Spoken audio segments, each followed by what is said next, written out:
வணக்கம். எனவே பேசுவோம். நம்ம எனவே பேசுவோம் சேனலுக்கு சப்ஸ்கிரைப் பண்ணி அந்த பெல் பட்டனை அழுத்தி ஆதரவு கொடுங்க. எங்க ஸ்கூல்ல ஒரு வாத்தியார் ஒருத்தர் இருக்காருங்க.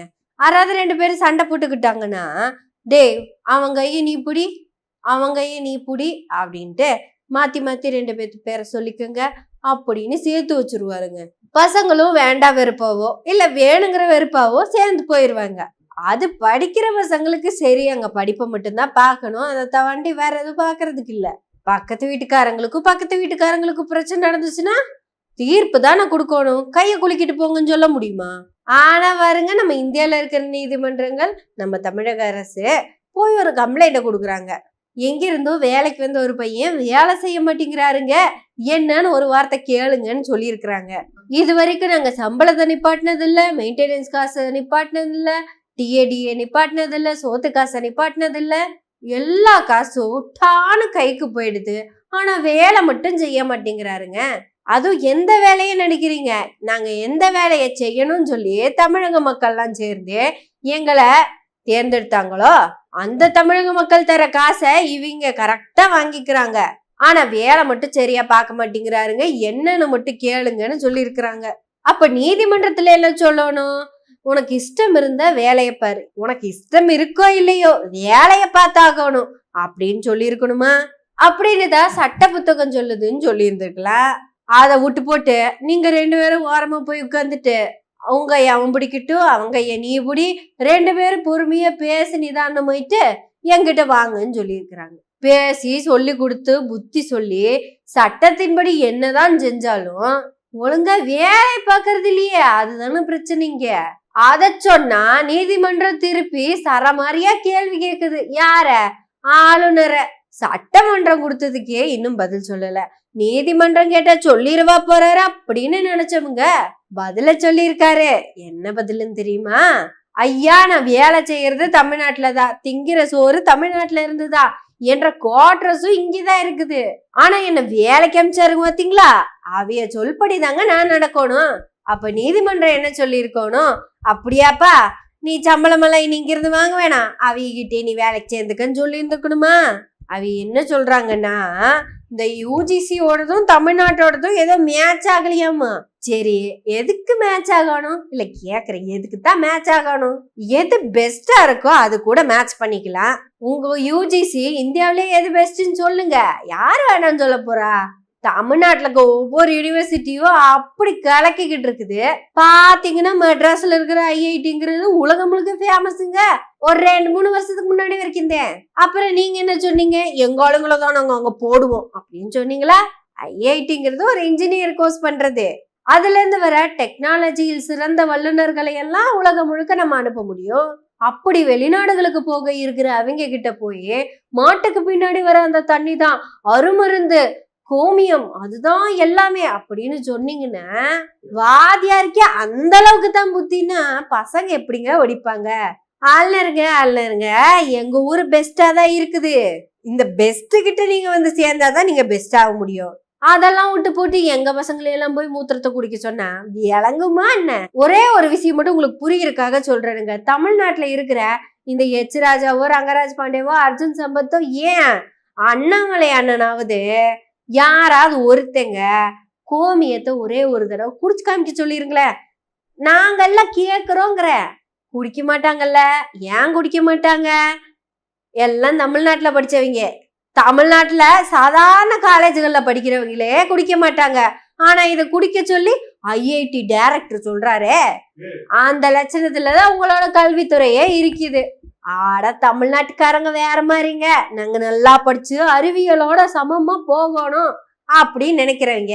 ஆட உத்தரப்பிரதேசல இருக்க ஒரு பையன் டம்ளர்ல தண்ணி எடுத்துட்டு போய் மாட்டுத்தளத்துக்கு போய் இந்த சாணி இருக்குல்லங்க, சாணி எடுத்து கடற்கரைன்னு கலந்து கொடன்னு குடிச்சிடுறாருங்க. ஆடா, அவனுக்கு சோறு ஓடுறது கூட தமிழ்நாட்டுக்கு ஒரு ஆளா தாங்க இருப்பாங்க. அவங்களுக்கு என்ன, மாட்டுத்தொழுவத்துக்கு போய் சாணியை கலந்து குடிச்சு கோமியத்தை குடிச்சு மசன்னு உட்காந்துக்குவாங்க. ஆனா நாங்க இங்க மாங்குன்னு வேலையை பார்த்து அவங்களுக்கும் சேர்த்து சம்பாரிச்சுல கொட்டிக்கிட்டு இருக்கிறோம். ஏங்க கொஞ்சம் அவங்களெல்லாம் இந்த ஸ்கூலுக்கு கீழுக்கு போய் படிக்க சொன்னீங்க, படிக்க விட்டீங்கன்னு வச்சுக்கோங்களேன், எங்களுக்கு கொஞ்சம் ஜிஎஸ்டி கம்மியாகும். அதனால அங்க இருக்கிற பசங்களை எப்படி படிக்க வைக்கணும் இல்ல எப்படி படிக்கணும்னு நம்ம தமிழ்நாட்டு அரசு பள்ளிக்கு வந்து ஒரு தடவை பார்த்துட்டு போய் சொல்லுங்க. அட நாங்க அரசு பள்ளிகளையே யூனிவர்சிட்டி லெவலுக்குள்ள வச்சிருக்கிறோம். நீங்க யூனிவர்சிட்டியவே ஆரம்ப பள்ளி நிலைக்குள்ள வச்சிருக்கீங்க. உங்களுக்கு நாங்க மேட்ச் ஆகலைன்னு சொல்லலாமா? அது எப்படிங்க மேட்ச் ஆகும்? கொஞ்சமாச்சும் மனசாட்சி வேண்டாமா ரவி? இல்லைன்னா நீங்க ஒண்ணு பண்ணுங்க, நீங்க நேரா உத்தரப்பிரதேசம் கிளம்பி போய் அங்க இருக்கிற ஆளுநர் மாளிகை இருக்குல்லங்க, அங்க போய் ஒரு வாரம் இருந்து போட்டு வாங்க. அப்பதான் தெரியும் தமிழ்நாடு உங்களுக்கு என்னென்ன பண்ணிக்கிட்டு இருக்குதுன்னு. அன்பார்ந்த உச்ச நீதிமன்ற நீதிபதிகளே, இந்த கிடுக்குப்பிடி கேள்வி, இந்த மடக்கிற மாதிரியான கேள்வி இதெல்லாம் விட்டு போடுங்க.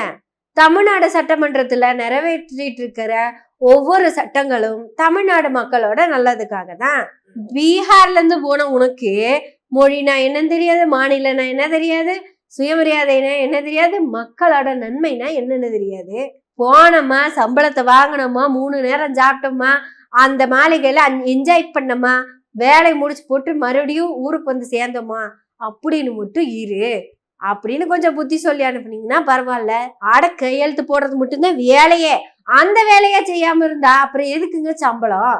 எங்க ஊருக்காரங்க யாரும் செய்யாத வேலைக்கு சம்பளம் வாங்குற வேலையே கிடையாது. வேலை செஞ்சதுக்கு சம்பளம் இல்லாம கம்மியா கொடுத்தானா அதுவும் கேட்போம். வேலையே செய்யாம இடைஞ்சல் வேணா பண்றேன்னு வந்து நிக்கிறவங்க சம்பள காசை கையெழுத்து போட்டு வாங்குறப்ப கூசணும், நடுங்கணும் கை காலெல்லாம். அட நம்ம கொஞ்சம் கூட உழைக்காத காசாச்சே இது நம்ம வாங்கணுமா, இது நம்ம உடம்புல ஒட்டுமா அப்படின்னு தோணணும்ல. பருப்பும் சாப்பாடு அப்படியே உருட்டி வாய்க்குள்ள போடுறப்ப தோணணும், இந்த மக்களோட காசைத்தானே நம்ம வாங்கி திங்கிறோம், இவங்களுக்காக நம்ம என்ன பண்ணோம் அப்படின்னு தோணணும். இதெல்லாம் அவங்களுக்கு தோண மாட்டேங்குதுன்னு தானங்க ஏன் உங்ககிட்ட வந்தோம். நீங்க திருப்பியும் கூப்பிட்டு வச்சு கிடுக்குப்படி கேள்வியை மட்டும் கேட்டுக்கிட்டு இருக்கிறீங்க, வேலையை மட்டும் சொல்லுங்கய்யா.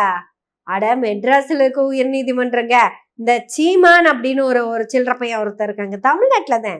அங்க எங்க நீதிமன்றம் என்ன சொல்லி இருக்குது, நீ கொஞ்சம் ஓவரா பேசுற, ஒழுங்கா இருக்கிற மாதிரி இருந்தா இரு, இல்லைன்னா நீ கோட்டும் வீடுமா அலைஞ்சுக்கிட்டு இருக்கிறோனும் அப்படின்னு சொல்லி இருக்குது. உள்ள தூக்கி வச்சாதான் நீ அடங்குவேனா, அதையும் நாங்க பண்ணிடுவோம், கேர்ஃபுல்லா இருந்துக்க அப்படின்னு சொல்லிவிட்டாங்க.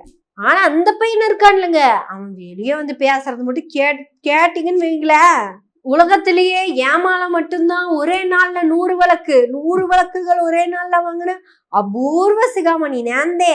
வழக்குன்னா எனக்கு பயமா, வழக்குன்னா எனக்கு உலக்கு, சூரியன் உதிக்கிறதுக்கு இலக்கு அப்படின்னு எல்லாம் சலக்கு பொழக்குன்னு பேசிக்கிட்டே கிடப்பான். ஆனா கூட்டுக்குள்ள மட்டும் போயிட்டான்னு வைங்களேன், ஏனுங்க வழக்கு மேல வழக்கா போட்டுக்கிட்டு இருக்காங்க, ஏதாவது பண்ணி கொடுங்க. அதுதான் சொல்றோம், அண்ணன் வெளியில புலி கோட்டுக்குள்ள எலிங்க.